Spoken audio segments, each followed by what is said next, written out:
So another UFC bantamweight championship fight, and another correct Betty P MMA prediction. Since making this channel, I've got every single bantamweight championship fight correctly, which is too good, I guess. I just know the bantamweight division. It's like, out of all the divisions, I feel like bantamweight is the one where I just sort of know what the fuck's gonna happen. Like, I predicted Sean O'Malley to chin Aljamain Sterling.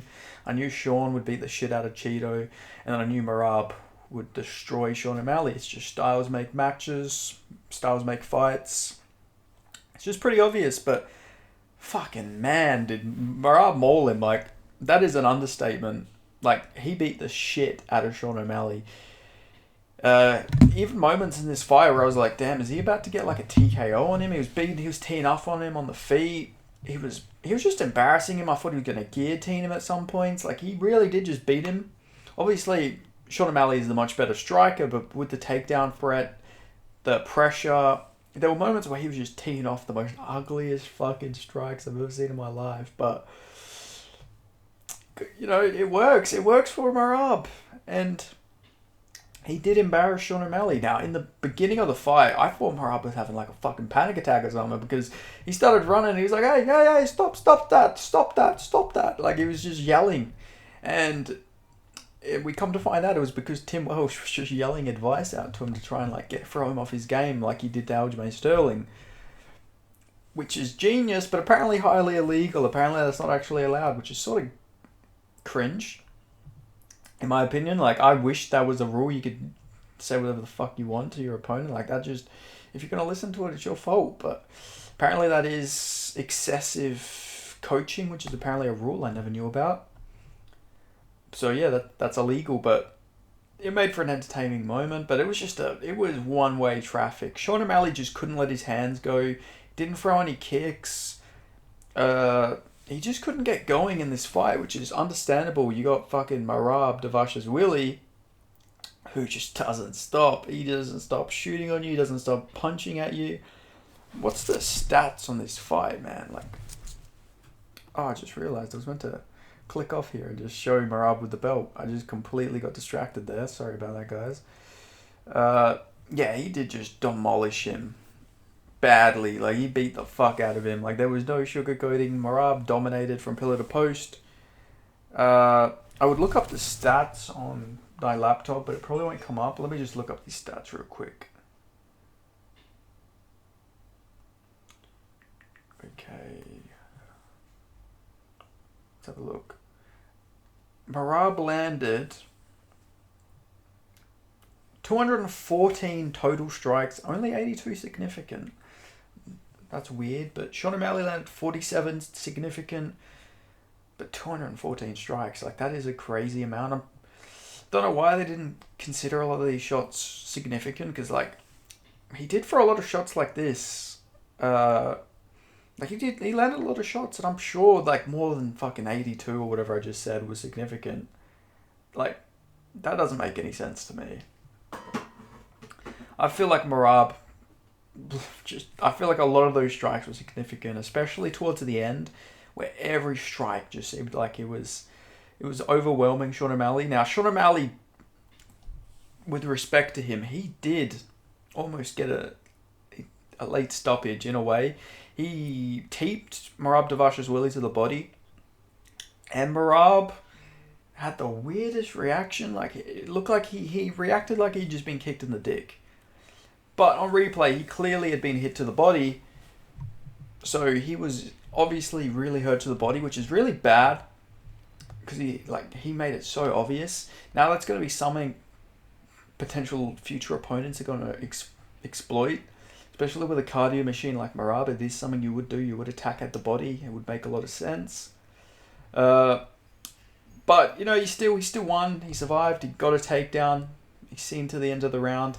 There was a lot of cheating by Sean O'Malley, I'm not going to lie. He at one point, he grabbed at the glove. He put his... What's it called? He, like, gripped the glove. He put his hand in the glove to try and omoplata Merab. I think he grabbed at the fence a few times.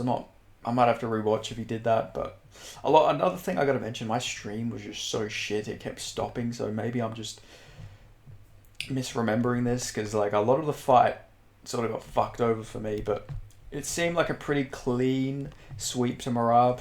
But there was a 48-47. I would say 49-46 would make sense to me. I think he should give that 5th round to Sean just on damage. But it's still iffy. You could still give it to Merab. But 48-47 is like the fix is fucking in. Like, that is just a horrible scorecard, man. But still, good performance by Merab. He is the champ. He's going to be fighting Umar Nurmagomedov. And I'm just telling you right fucking now, the Merab Dvalishvili era is not ending yet. I think he beats Umar. I really do. I'm good at predicting bantamweight fights, man. I predicted Umar to beat Corey Sandhagen.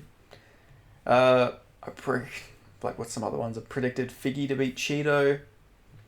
What other bantamweight fights have there been? I'm good at bantamweight fights, especially ranked fights.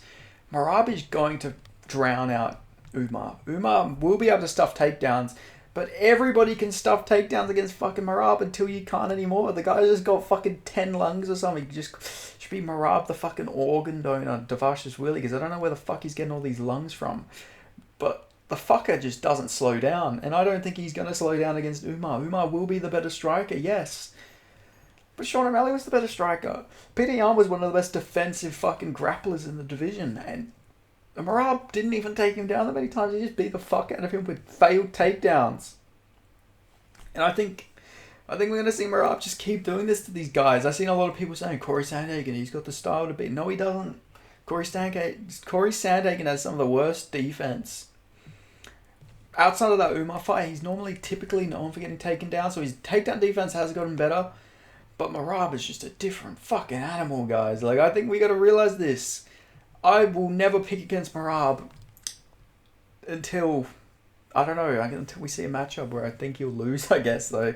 That sounds like a cop-out, but I'm not gonna predict against this guy until I have a reason to. And so far, I have no fucking reason to predict against Merab. He ate some big knees, some big shots, and wasn't rocked at any point in this fight. I think if you beat Merab, you got to be like a short, stocky guy.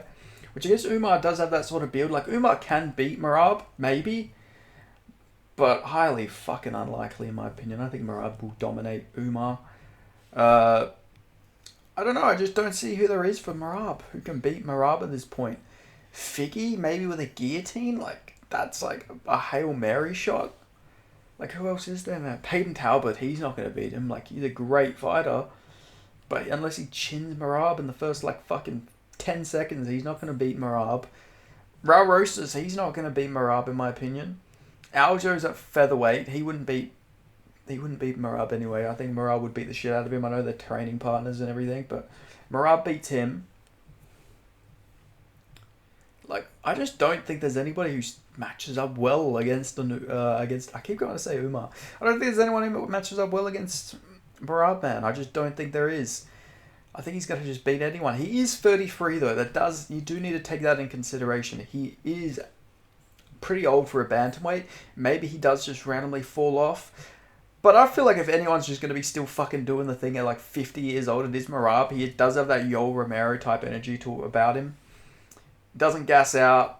I'm not saying that about Yoel Romero, by the way. I'm just meaning like I feel like he could be an old man and he still won't slow down. He'll keep moving forward. He'll eat big shots. He's just built differently. I think that's just the best way to say it. He is built differently. Now, Sean O'Malley, I think, could, in a potential rematch, have a lot more success if he was to kick a lot more.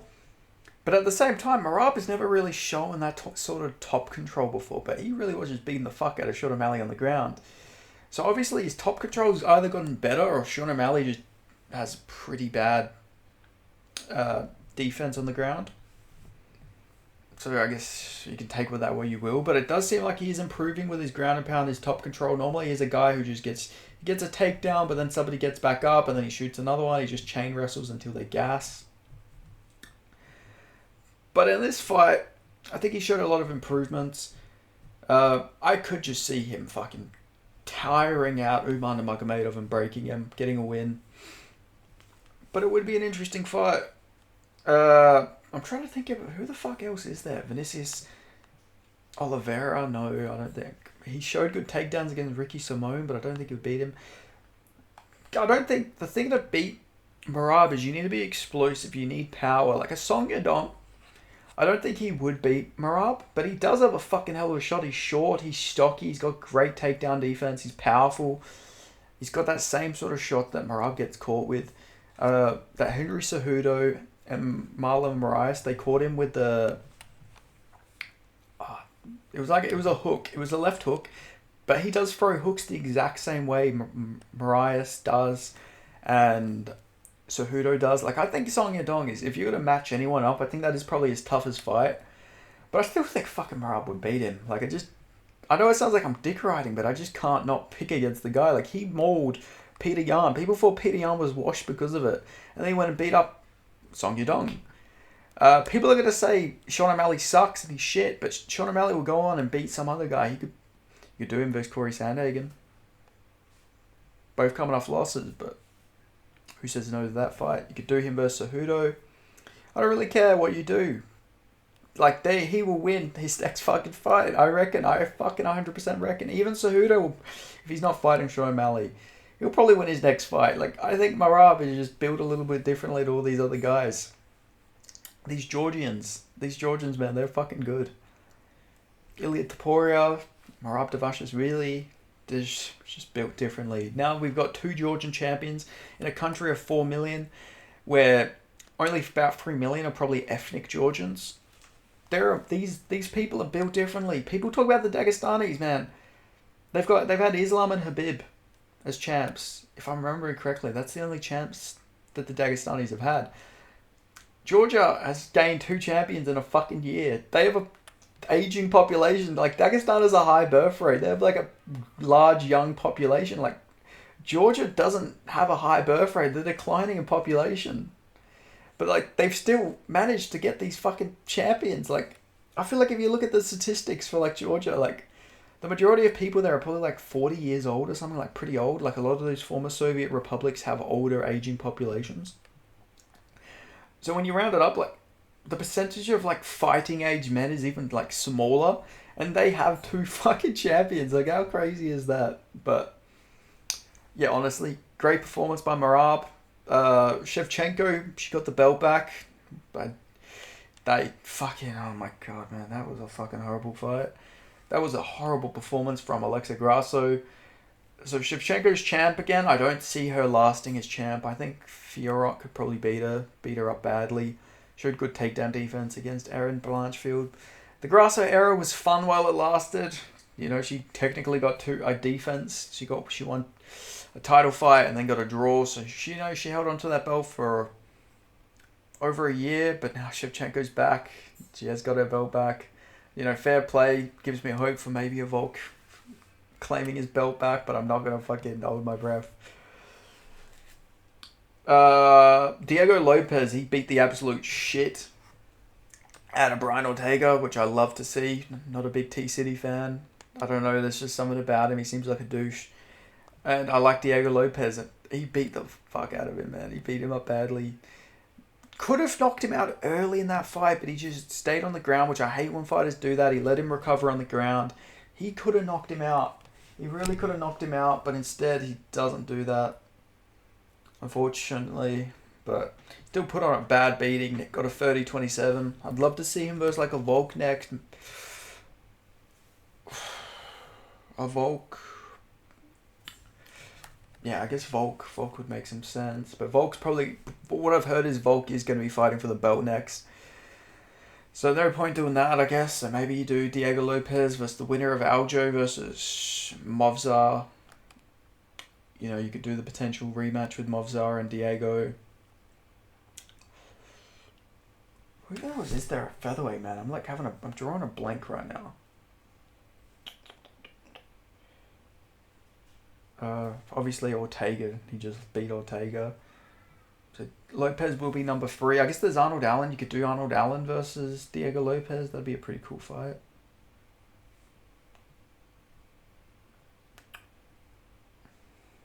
Yeah, you can't really do Diego versus Yair. It just doesn't make sense at this point.